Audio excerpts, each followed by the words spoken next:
Class 7। आज हम algebra के बारे में कुछ और जानेंगे। तो इस बोर्ड पे आपको कुछ सिंबल्स दिखाई दे रहे होंगे। कुछ यहाँ पे अल्फाबेटिकल सिंबल्स हैं जैसे कि Y, N, M, Y, X, Z। वही यहाँ पे कुछ न्यूमेरिकल सिंबल्स हैं जैसे कि 10, 2, 1, 5 और कुछ यहाँ पे अर्थमेटिक ऑपरेशंस के सिंबल्स भी हैं जैसे कि सब्ट्रैक्शन, एडिशन, मल्टीप्लिकेशन, डिवीजन। तो अगर हम बोलते हैं कि मेरे पास 10 पेंसिल है तो 10 की वैल्यू क्या है? फिक्स है।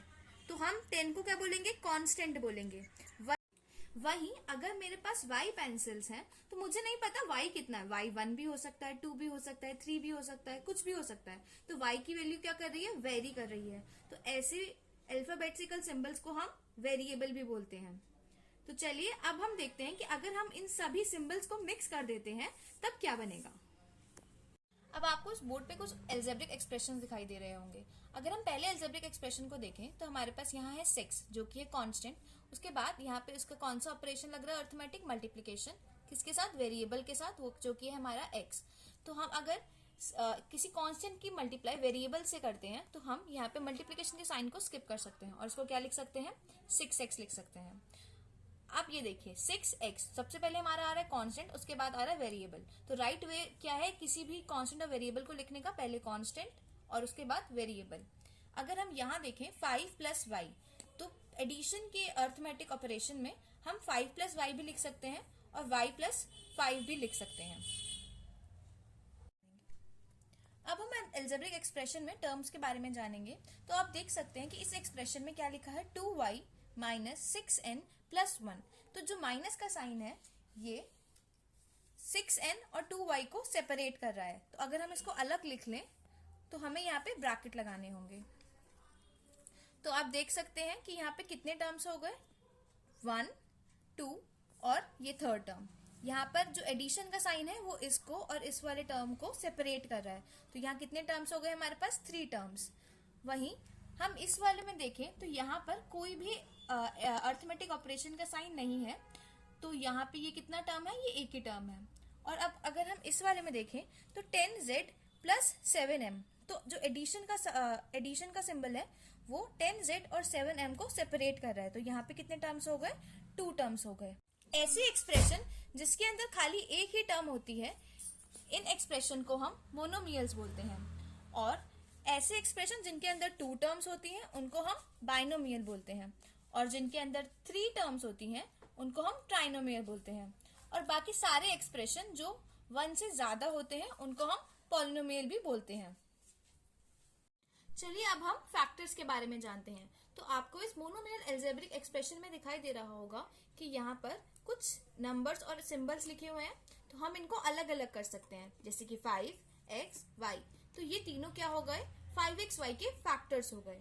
वहीं हम अगर इस वाले एक्सप्रेशन में देखें तो हम 2y को कैसे सेपरेट कर सकते हैं? 2 और y। तो 2y के क्या क्या फैक्टर्स हो गए? 2 एंड y।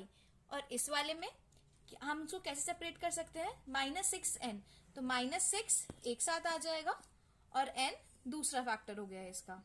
और यहाँ पर इसका फैक्टर क्या है? 1 का 1 ही रहेगा क्योंकि इसके साथ कोई और टर्म नहीं है, हमारे पास कोई और सिंबल नहीं है। यहाँ पर इसमें क्या होंगे इसके फैक्टर? 10 एंड z और इसमें 7 एंड m। चलिए अब हम न्यूमेरिकल कोफिशिएंट्स के बारे में जानते हैं। अगर हम पहले अलजेब्रिक एक्सप्रेशन को देखें तो हमारे पास यहाँ क्या क्या है? 5x and y। तो 5 यहाँ पे क्या है? कांस्टेंट। वहीं x और y क्या है? हमारे वेरिएबल्स। तो अगर हम इसमें न्यूमेरिकल कोफिशिएंट की बात करें तो यहाँ नंबर कौन सा है? 5। तो इसका न्यूमेरिकल कोफिशिएंट क्या हो गया? 5। अब चलिए एक और एग्जाम्पल देखते हैं। -6nx। इसके अंदर इसका न्यूमेरिकल कोफिशिएंट क्या हो जाएगा? जी हाँ, -6। और इसके अंदर इसका न्यूमेरिकल कोफिशिएंट क्या हो जाएगा? बिल्कुल 2।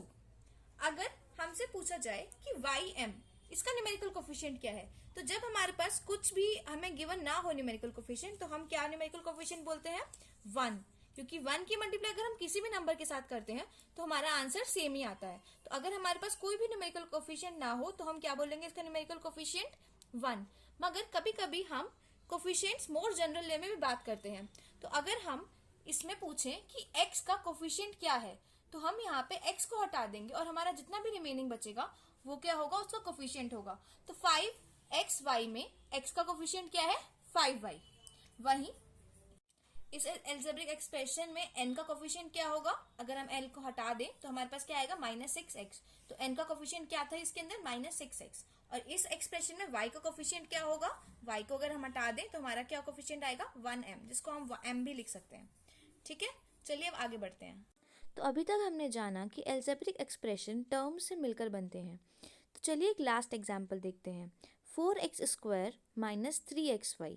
इस एक्सप्रेशन के अंदर दो टर्म्स हैं, 4x² और -3xy। अगर हम 4x² को भी ब्रेक करते हैं तो हमारी क्या क्या फैक्टर्स आएंगे, 4x और -3xy को -3x एंड y। इस तरह की डायग्रामेटिक रिप्रेजेंटेशन को हम टी डायग्राम भी बोलते हैं। इसमें आप देख सकते हैं कि हमने टर्म्स को नॉर्मल लाइन से डिनोट करा है, वहीं हम फैक्टर्स के लिए हमने यहाँ डॉटेड लाइन का यूज़ करा है।